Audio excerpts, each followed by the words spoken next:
भारतातील तामिळनाडू या राज्यातील मद्रास उच्च न्यायालयाने एक वेगळा निर्णय घेतला आहे. The Tamil Nadu government to install boards saying Not a picnic non-Hindus spot. are not This is what allowed Madras High Court has inside said temples about Hindu beyond the temples. flagpole area in the respective shrines. त्यामुळे सध्या या निर्णयाची जोरदार चर्चा माध्यमांमध्ये बघायला मिळते. असं म्हटलं जात आहे की या निर्णयाचे खूप वेगळे पडसाद संपूर्ण देशभरात पडू शकतात.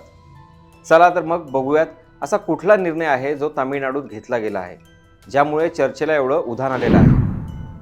नमस्कार, मी स्वप्नील आणि आपण पाहत आहात लाईनलाईट क्रिएटिव्ह स्टुडिओ. मद्रास उच्च न्यायालयानं एका प्रकरणाच्या सुनावणी दरम्यान असे निर्देश दिले आहेत की तामिळनाडूतील मंदिरांमध्ये आता हिंदूंव्यतिरिक्त इतर लोकांना प्रवेश दिला जाणार नाही. उच्च न्यायालयानं सरकारला सर्व मंदिरांमध्ये हिंदूंव्यतिरिक्त लोकांना प्रवेश दिला जाणार नाही असा फलक लावण्याचे आदेशही दिले आहेत. तामिळनाडूच्या हिंदू धार्मिक आणि धर्मादाय एंडोमेंट विभागाला उच्च न्यायालयानं हे निर्देश दिले आहेत. हा निर्णय देताना उच्च न्यायालयानं हिंदूंनाही त्यांचा धर्म मानण्याचा आणि पाळण्याचा मूलभूत अधिकार असल्याचं विशेष नमूद केलं आहे. डी सेंथिल कुमार यांच्या याचिकेवर हायकोर्टानं हा निर्णय दिला आहे. डी सेंथिल कुमार पलानी हे हिल टेम्पल भक्त संघटनेचे आयोजक आहेत. हा महत्त्वपूर्ण निर्णय न्यायमूर्ती एस श्रीमती यांच्या खंडपीठानं दिला आहे. कोण आहेत हे डी सेंथिल कुमार, ज्यांच्या याचिकेवर असा निर्णय घेण्यात आला? या याचिकेत काय मागणी होती?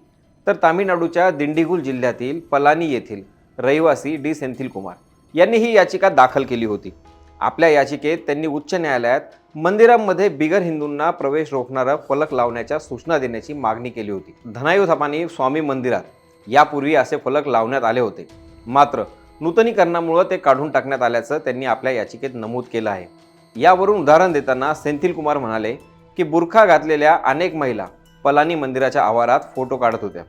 यासाठी त्यांना अडवलं असता त्यांनी मंदिरात बिगर हिंदूंना प्रवेश रोखण्याचा बोर्ड नाही असं वक्तव्य केलं. दरम्यान या याचिकेवरील सुनावणीच्या वेळी राज्य सरकारनं असे फलक लावल्यास दर्शनासाठी येणाऱ्या लोकांच्या भावना दुखावल्या जाऊ शकतात असा युक्तिवाद केला. उच्च न्यायालयानं हा युक्तिवाद फेटाळून लावला. या याचिकेवर निकाल देताना उच्च न्यायालयानं असं म्हटलंय की बिगर हिंदूंना मंदिरांमध्ये प्रवेश देता येणार नाही, मात्र त्यांचा विश्वास असेल तर शिथिलता दिली जाऊ शकते. जे हिंदू धर्म मानत नाहीत त्यांना मंदिरात प्रवेश दिला जाऊ शकत नाही. जर एखाद्या बिगर हिंदूला मंदिरात विशिष्ट देवतेचं दर्शन घ्यायचं असेल तर त्याला त्या देवतेवर आपली श्रद्धा आहे आणि तो हिंदू धर्म आणि त्यातील चालीरीतींचे पालन करतो असं प्रतिज्ञापत्रावर लिहून स्वाक्षरी करावी लागेल. त्यानंतरच त्याला मंदिरात प्रवेश दिला जाऊ शकतो. कोणत्याही बिगर हिंदूला मंदिरात प्रवेश दिल्यास त्याचे रेकॉर्ड ठेवावे असेही आदेश न्यायालयाने दिले आहेत. तसंच त्याला मंदिर परिसराची काळजी घ्यावी लागेल. हिंदू धर्मातील चालीरीती आणि विधींचं काटेकोरपणे त्याला पालन करावं लागेल. या याचिकेत केवळ पलानी मंदिराचा उल्लेख करण्यात आला होता, त्यामुळं हा आदेशही तेवढाच मर्यादित ठेवावा अशी मागणी सरकारनं केली होती. मात्र हा आदेश सर्व मंदिरांना लागू होईल असं न्यायालयानं आपल्या आदेशात म्हणत तामिळनाडू सरकारला झटका दिला आहे. हा निकाल देताना न्यायालयानं महत्त्वाची टिप्पणी केली आहे. हिंदू धर्माचं पालन करणाऱ्यांनाही त्यांच्या धर्माचं पालन करण्याचा अधिकार आहे असं उच्च न्यायालयाने म्हटलंय. त्याचप्रमाणे इतर धर्माच्या लोकांनाही त्यांच्या धर्मावर विश्वास ठेवण्याचा आणि त्याचे पालन करण्याचा अधिकार आहे, परंतु त्यांच्या प्रथा आणि परंपरांमध्ये हस्तक्षेप केला जाऊ शकत नाही. न्यायालयानं म्हटलं आहे की मंदिर परिसर हा पिकनिक किंवा पर्यटन स्थळ म्हणून वापरता येणार नाही आणि तो मान श्रद्धेनुसार राखला जावा. त्यामुळे हिंदू धर्मावर श्रद्धा नसेल तर इतर धर्माच्या लोकांना मंदिरात येऊ दिलं जाऊ शकत नाही असं न्यायालयानं स्पष्ट केलं.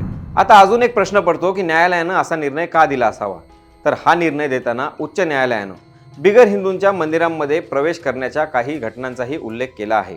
न्यायालयानं सांगितलं की अलीकडेच अरुल सिंधू ब्रह्मदेश्वर मंदिराचा परिसर इतर धर्माच्या लोकांसाठी पिकनिक स्पॉट मानला जात होता आणि सर्रास आतमध्ये मांसाहार होत होता. आणखी एका घटनेचा संदर्भ देत न्यायालयानं सांगितलं की काही गैर हिंदूंनी अरुलमिगू मीनाक्षी सुंदरेश्वर मंदिरात प्रवेश केला आणि गर्भगृहाजवळ त्यांचा धर्माचा पवित्र ग्रंथ ठेवून पूजा करण्याचा प्रयत्न केला.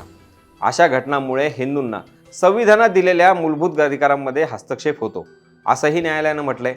हिंदूंनाही त्यांच्या धर्माचा प्रचार करण्याचा, त्याची श्रद्धा आचरणात आणण्याचा आणि चालीरीती पाळण्याचा मूलभूत अधिकार आहे. त्यामुळं हिंदूंना त्यांच्या श्रद्धेनुसार आणि चालीरीतीनुसार मंदिर ठेवण्याचा मूलभूत अधिकार आहे. आता तामिळनाडू उच्च न्यायालयाने घेतलेल्या या निर्णयाचे अनुकरण संपूर्ण देशात होणार का, यावर सध्या प्रश्नार्थक चिन्ह आहे. तुम्हाला काय वाटतं, हा निर्णय संपूर्ण देशात लागू व्हावा का? तामिळनाडू सरकारने घेतलेला हा निर्णय योग्य वाटतोय का?